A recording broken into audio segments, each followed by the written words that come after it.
Ben ritrovati al meteo. Tempo molto instabile sulle nostre regioni con fenomeni anche forti.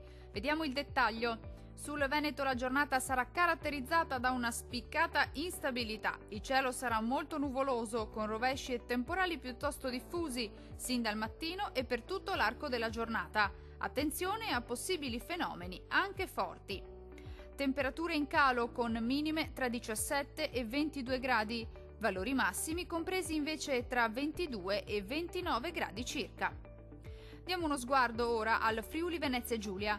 Poche novità anche sulla nostra regione, dominerà il maltempo con precipitazioni temporalesche diffuse un po' ovunque e localmente anche di moderata intensità.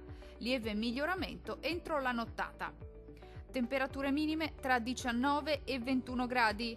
Valori massimi oscillanti invece tra 23 e 25 gradi circa. Vediamo infine la situazione del Trentino Alto Adige. Non cambia di molto la previsione, sarà instabile infatti anche sulla nostra regione. Temporali frequenti a partire dal mattino e anche forti, specie sui settori meridionali della nostra regione.